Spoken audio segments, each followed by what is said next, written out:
Nyaring kunin kasi maganda talaga siya guys. Kasi parang bagong-bago. Bibili kuya, laki. Just worth, siya dito worth of $5 lang. Yan, check nyo na lang kung worth it ba. Black Decker yung brand niya. Hi guys, good morning ulit. Ako ulit si Tito J. Sa bahay kami ngayon, kasama ko si kuya. Magpupunta kami ng mga garage, tapos pupunta tayo ng dumpster.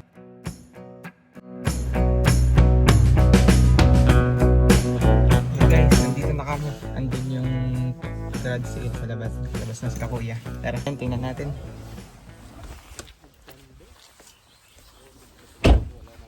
Let's go! Ayan sila kuya. Ayan guys, ayan, nakapasok na kami dito sa loob ng garage sale. Ayan, ang daming mga mabibili dito. May mga baso, picture frame, yan, kung ano-ano mga gamit sa bahay. Kasi ito, tingnan nyo tong guys. Ito yung parang anito na kulay black. Maganda yan pang display sa bahay, tingnan nyo. Tapos, yun no, may nakita rin ako dito na... Oh, how much the camera? Is it working? Yep, How much for this? $20. Kunin mo na. Oh, napakamura guys. $20 lang. Magkano to sa Pilipinas? Parang And there's 860, parang ganun. Ang mura lang it yun. hasn't been used since I bought it. I bought it for my son when he was at Tingnan natin kuya. college of Bayaran ko yan. Ati si kuya gusto niya rin kunin kasi maganda talaga siya guys. Kasi parang bagong-bago pa. Nakakatuwa kasi feeling ko parang answered prayer siya. Kasi naghahanap talaga ako 'di ba ng camera para sa vlog ko. And guys, test muna natin kung talagang working siya kasi ayaw naman natin bumili mamaya. Hindi pala working pagdating natin sa bahay. Nung una, tinry ko siyang buhayin pero hindi siya gumana. Kaya sabi ng may-ari, baka daw lobat. Kaya binigay niya sa akin yung lalagyan ng charger ng battery. the charger, and then this connects it to the computer to download it. Ayan, nakakalungkot lang kasi sa mga oras na to, sinishare nung may-ari kung bakit sila nagbebenta ng mga gamit. So going Lilipat na pala sila ng ibang province, pupunta sila sa Calgary. Ayun guys, try nga natin kung gumagana talaga. Uy, gumana. Uy, gumagana. Feeling ko lobat lang. Kaya ganun lang. Kunin na natin to guys. You're taking that one? Yeah, Okay. this one. Thank you. Yun, guys, nakakuha tayo ng camera for worth $20. I'm not sure kung worth it ba. Pero gumagana naman siya, tinry ko. Tapos yun.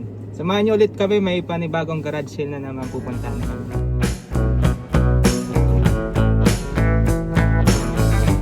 Let's go guys.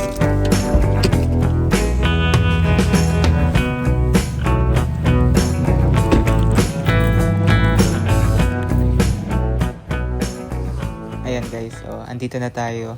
Tapos ayan, ang dami nakalatag na damit sa yard nila. Ayan. Ito, magaganda. Parang jacket. Mga jacket siya. Tapos parang branded siya. Tingnan natin. Ayan, ganda naman niya. Kaso medyo na yun isa, hindi na okay. Marami naman tayong damit sa bahay, kaya hindi tayo bibili niyan. Tingin tayo dun sa iba. Yung maganda rin no? Yung parang winter jacket na puti. Ayan, may mga damit pang bata. Ayan, sila yung may pag-garage sale. Andun sila kuya, may tinitingnan silang parang tools sa kahoy, pamputol ng kahoy, ayun yun. Pero dito tayo, tingnan natin ito. Tapos nakakatuwa. Okay, so, kasi kasama din yun sa binibenta, yan. Yung palaruan ng bata, yan. Punta tayo guys dito sa kabilang side. Tingnan natin kung ano yung mga nandito. Ayan, ano to? Parang camping chair yun. Parang camping chair. Yung mga nandito ba? Ano yung mga nakalagay? Yan. Kung ano-ano lang yung mga gamit dito na pwede yung mga papakinabangan pa sa bahay. Pero i-make sure nyo lang na yung kukunin nyo is yung magagamit nyo. Hindi yung itatambak nyo lang. Yan. Katulad itong mga pan na to. Maaayos pa talaga siya. Pero para sa akin, hindi magandang bumili ng mga ganon. Yung mga gamit sa pangluto. Kagamitan kasi medyo di na siya hygienic kung nagamit na nila tapos gagamitin mo ulit. So mas okay na yung brand yun na bilhin mo kaysa yun mga gamit na. Ito guys, meron din silang mga ganito pero hindi ko alam kung para saan siya, pero ang dami niya, isang box siya. Para saan kaya to? Feeling ko ito yung mga sinaunang gamit sa mga recording, yung sa mga music, ganun. Tapos ayan guys, meron din silang ganyan. Display ata to. Ito yung mga sinaunang gamit nila pag nagpapatuktok sila, diba? Parang ito yun. Hindi ko lang sure, baka mali ako. Pero feeling ko naman ito yun. O ayan guys, kung mahihilig kayo sa mga ganito, ayan, $1 itong isa. Ito naman, 50 cents lang. Napakamura na niya. Good deal lang din. Ito, may tent ko Yan, meron din dito yan, tent. Magkano siya? $15 lang siya guys. Magkano yun sa Pilipinas? Parang 600 plus lang siya sa Pilipinas. Di ko sure kung worth it ba o hindi. Yan. Tingnan din natin dito. Yan, meron din silang ganito. Yung pang outdoor How much for this cooking multi-center something. Hindi ko sure. Tapos may mga ganito rin sila. Yan, camping chair. Yan. Kung mahilig kayo mag-camping, yan, maghintay na lang kayo ng mga garage sale kasi may mga nagbebenta. Oh, $5 lang. Napakamura niya na guys. Kung sa ano yan, magkano yan? $25. Kung sa mga store mo bibilin, $25, mga ganun. So, yun. Eh dyan, ayos pa naman. Pwede mo pa naman siyang magamit. So, kung mahilig kayo mag-camping, worth it na yun. Nakakuha si kuya ng drill. Tapos, ngayon pupunta naman tayo. Eto, pakita na yun. Yan si kuya. Nakakuha siya dito worth of $5 lang. Ayan, check nyo na lang kung worth it ba. Black Decker yung brand niya. Yan. Ngayon pupunta naman tayo ulit sa dumpster shed dito sa Mackenzie. Doon free lang, wala siyang bayad. Titingnan natin kung ano yung mga makukuha natin. Tara guys.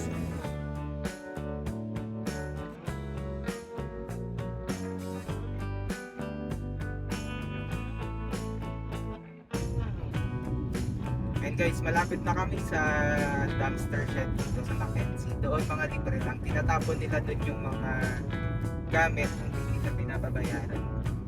Tapos yung mga working pa, sinaseparate nila para if ever may mga pupunta doon, yung mga gustong kumuha ng mga pwede mong magamit, nakaseparate na. Hindi nila minimix yung mga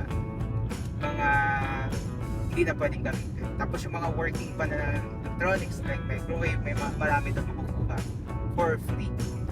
Yan, medyo malapit na. Sana ngayon this time open sila kasi yung last time vlog natin sarado. Sana ngayon open sila. Yan guys, dito na yung malapit. Malapit na yun dito.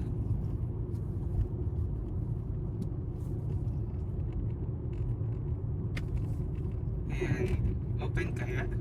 Tingnan natin. Sarado na naman!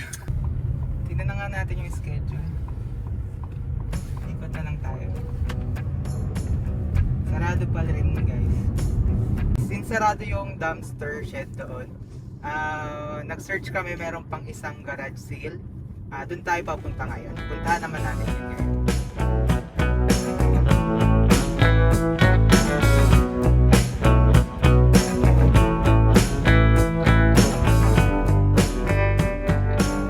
Ayun guys, pangatlong yard sale natin ngayon. Tingnan natin kung ano yung makukuha natin.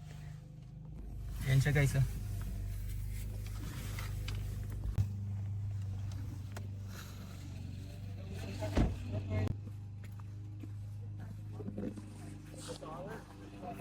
Bye. Ayan guys, napakadami mga gamit talaga dito sa mga garage sale na yan. Kung ano-ano yun. Ayan yung mga excess nilang gamit na mga usually hindi na talaga nila ginagamit. Kaya binibenta na nila. Tapos yung iba naman, yun kagaya kanina na aalis na sila. Kaya nag-garage sale sila so para mabawasan. Kasi imbis na bumili sila, imbis na dalhin nila yung mga gamit nila, ginagawa nila pagkadating nila doon, bumibili na lang sila ng bago. So ganun. Ayan, napakaraming gamit. Kailangan nyo lang talagang magtingin, maghalongkat. Kung masipag kayo, may makukuha at mahahanap kayo magaganda. Ayan, ang ganda. How much for this table? Make me an offer. $5. 10? 10? Okay. Wala tayong cash. Let's just think about it Okay. first. Tulad ng table doon, nag-offer kami ng $10. Umagri naman yung may-ari. Yun, depende sa offer nyo kung how much yung presyo. If mag-agree yung may-ari, yun deal sa inyo. Wala siyang specific price kung how much. Yan, usually yung ibang garage, ganun sila. Yung usually naman, merong mga nakadikit na price. Ayan, ang dami pa rin dyan. May mga salayan. Tapos may mga table. Ayan, ang dami siyang ganito. Ito, meron yung sewing machine. Hindi naman natin kailangan. Ito, may blender din. Ito, marami siyang ganito. Ito, ang ganda ng upuan, no? Ang ganda niya, aesthetic siya. Ayan din. Ito, may mga drawer. Ayan, pwedeng paglagyan. Ayan. Daming gamit dito, guys. Ayan, no? Pwede pa maayos pa to. Okay pa siya. So marami namang kaming ganyan sa bahay, so hindi natin kailangan. So kukunin lang natin yung mga kailangan natin. So wala namang kaming nakuha dito so far. Wala kaming nakitang goods na pwedeng kunin. Kasi kompleto naman na yung gamit namin sa bahay. Nagtitingin lang kami ng mga good stuff talaga na pwedeng magamit sa bahay. So far naman dito, wala kaming nakuha. Unlike dun sa first and second yard sale natin na pinuntahan, may nakuha tayo kasi may tools si kuya, yung camera nakuha ko. Yun. Yan, tinitingnan ni kuya to. Curtain siya. Hindi naman ata to blind. Parang hindi kuya. Curtain lang siya. Ganto siya. Cordless Roman shades. Bago siya, hindi pa daw to nagagamit. Tapos tingnan mo yung price. $85. $85 siya, original price siya. Siguro, ngayon to yung yung kwan nito. Nasa 100 plus na yun. Oo. Baka matagal na rin to na purchase nila.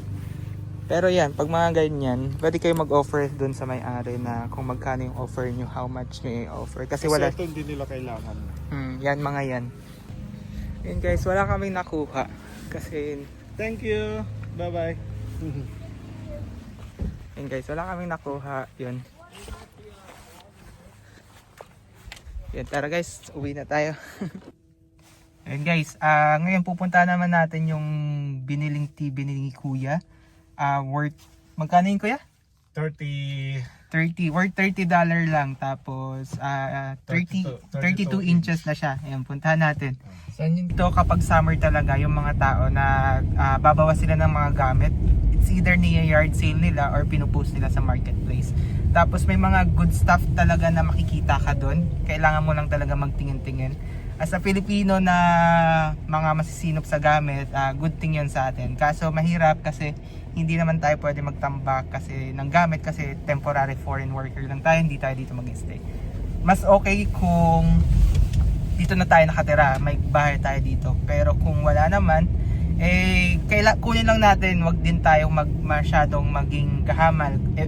Kahit na libre siya, wag tayo kuha ng kuha. Kunin lang natin yung mga gagamitin natin kasi at the end, tatambak lang din naman sa bahay natin. So yun. Ayun, punta natin yung kinuhang TV ni Kuya.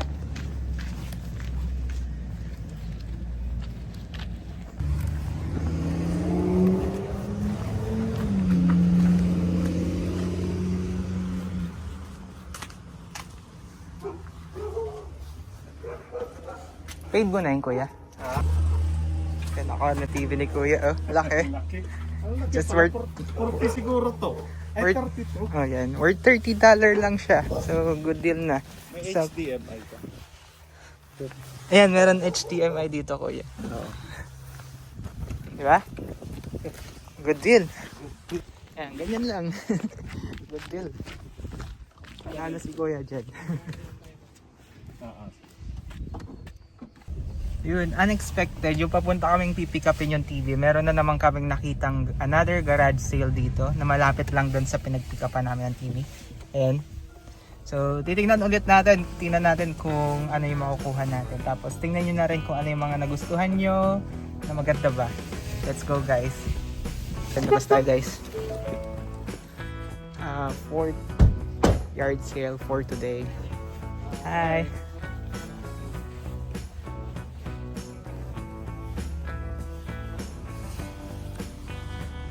Ayan, meron siyang ganyan, no? Parang kulungan ng aso. Hindi. I'm not. I think so. It worked last time we used it. Yan guys, nakakuha ulit kami ng camera dito. Chine-check ng mga kasama ko kung working. Ay, kwento. Battery lang. Paano yung battery nito eh? Double A. Double A. And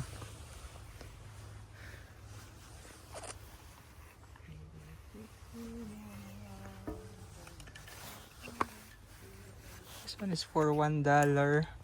Another one is for $1. Are you selling this? And this Ah, one yeah. is $5. I'm not sure what is this one. Ito $20. Oh, there's another one. Yung camera ulit, nakakita kami ng camera. And Fujifilm. And she said this is just for $20. But walang siyang battery kasi magaan.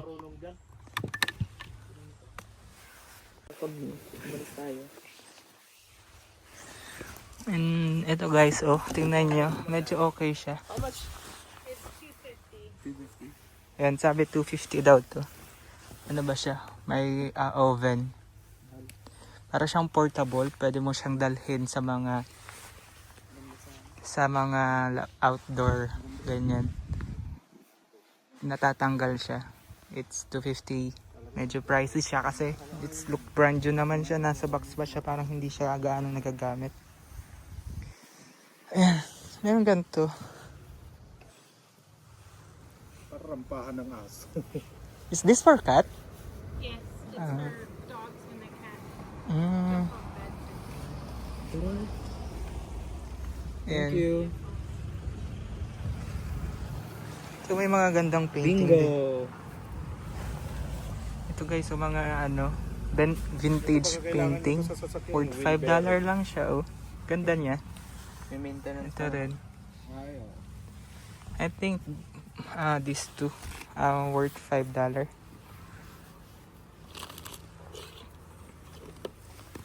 Dahil magagandang stuff dito. Magaganda. Quality pa yung mga kwan nila. Yan, oh. 20 each lang siya. Mga pang display. Ayan guys, pauwi na rin kami. Medyo pagod. Tapos magpe-prepare pa kami ng lulutuin for event later. Kasi meron kaming event sa lake. Hindi ko alam kung mabibideo ko kasi nakakaya. Itatry kong mabideo at papakita ko sa inyo. Yun lang guys. See ya! Ayan no, bago nabili niya yung TV niya. Good shit siya.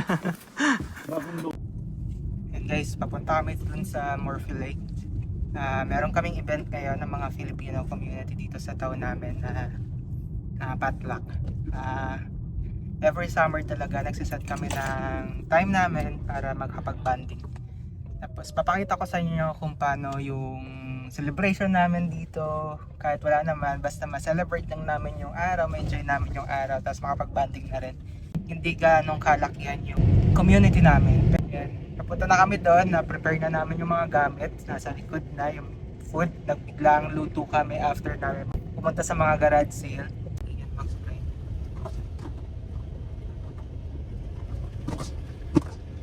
Ayan. Dami.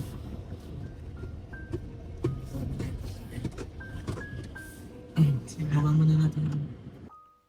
Una sa lahat, pasensya na kung hindi ko na-capture ng maayos ang event namin. Sa totoo lang, mas pinili kong ibaba ang camera, tas tabhin ang bawat sandali kasama ang mga kapwa ko Pilipino. Kasi alam ko, hindi araw-araw nangyayari ang gantong pagkakataon. Minsan lang tayo magkakasama, minsan lang tayo makalimot sa pagod at lungkot. Kaya sinulit ko na ang bawat tawa, kwentuhan, at bawat yakap na para bang kasama ko ang sarili kong pamilya. Nakakatuwa isipin na kahit saang sulok man ng mundo, siguradong may makikita tayong Pilipino. Noong una, hindi naging madali ang lahat. Ang hirap gumising sa isang lugar na hindi mo nakasanayan. Mahirap kumain nang wala ang mga taong kasabay mong kumakain noon.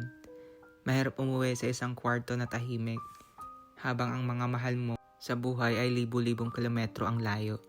Kaya napakahalaga ng mga ganitong pagkakataon. Kahit sandali lang, hinayaan natin ang sarili natin maging masaya. Kahit paano nakalimutan natin ang hirap sa trabaho, ang pagod sa araw-araw at ang sakit ng pangungulila. Ngayon makikita ninyo ang lahat na nakangiti, masaya, nagtatawanan at nag-i-enjoy. Pero tandaan natin, bawat ngiting iyan ay masariling kwento. May mga sakripisyong itinago, mga luha na pinunasan ng mag-isa. Mahirap talaga ang buhay sa ibang bansa, pero mas gumagaan ito kapag may mga taong nagpapaalala sa atin na hindi tayo nag-iisa. Kaya, salamat sa inyong lahat.